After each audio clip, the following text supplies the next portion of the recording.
All right, we're taking a look at worksheet number 8, question number 12, which is homework last night. And remember, all of these questions that you had for homework last night involve this new equation that we learned yesterday, that is our new producer equation, but our producer equation for a uniform electric field. Remember, we had 3 equations now. The first one that we learned last week, E is equal to KQ over R squared. The second one, E is equal to F over Q. And then this new one that we learned yesterday, E was equal to delta V over delta D. Remember, the first one and the last one are both producer equations, but the first one is a producer equation for a non-uniform electric field. In other words, something like this. And the last one is the producer equation for a uniform electric field, an electric field that looks something like this. Field lines are parallel to each other. And of course, that middle one, the one that shares the blue circle and the green circle, that's our experiencer equation, and that's valid whenever we want, in any electric field, uniform or non-uniform, as long as we have an experiencer in that field.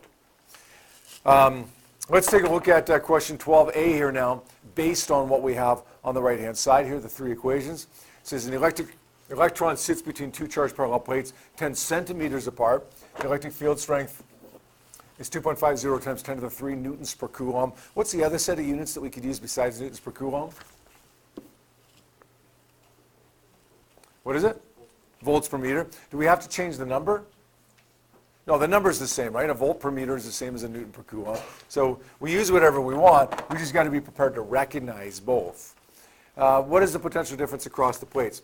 Well, if we're talking about the electric field between 2 parallel plates, or something like, remember the cloud and the ground example I gave you yesterday that approximates 2 parallel plates, then we've got a uniform electric field. And if we've got a uniform electric field, it's the bottom 2 equations that are applicable to me, right? So, which one do you want to try? We know the green ones are valid. Which one do you want to try to find the potential difference? I think it becomes pretty obvious. You want to find the potential difference. It's one of these 2 equations, probably going to be that last one.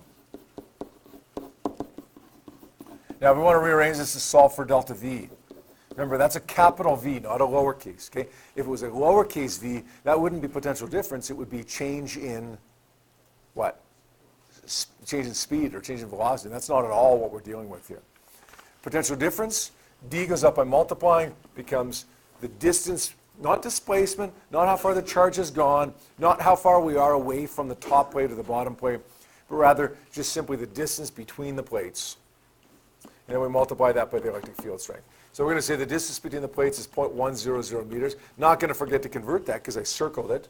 E is 2,500. And when I multiply those together, I end up getting 2.50 times 10 to the 2, or 250 volts to 3 digits. Now, what's the magnitude of the electric force experienced by the electron? What now? What do you want to do to find force? Hey, better yet, let's pretend B is not there. Let's go to C. I found the potential difference. I know the electric field. Okay, the question C says, what's the acceleration? What needs to be with you to get an acceleration? The force needs to be with you to get an acceleration. So we'd have to, any way we look at it, we have to solve for B first to get C. Even if B wasn't being asked for us, we still need to find the force. And then, by the way, what do you do in C once you've got the force? Once the force is with you, good. Divide it by the mass.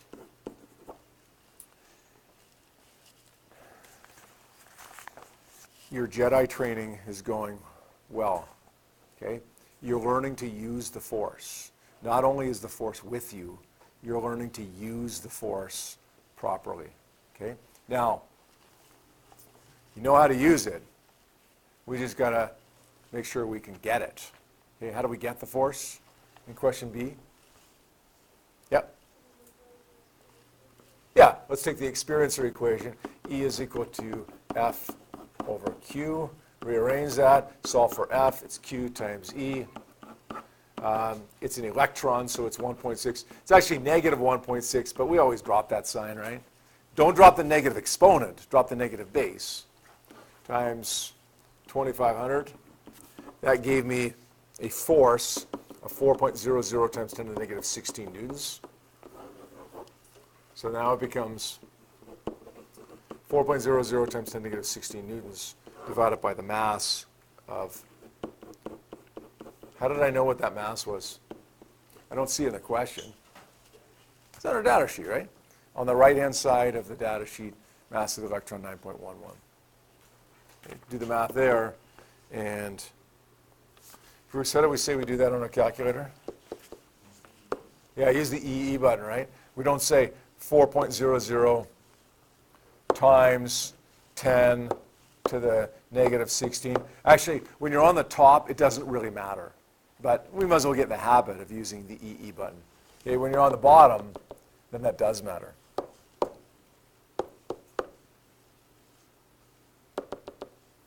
Take that number, divide it by 9.11. Don't do the times 10 to the something here for sure. Do second function EE, negative 31. And that's going to get us the answer every time. 4.39 times 10 to the 14.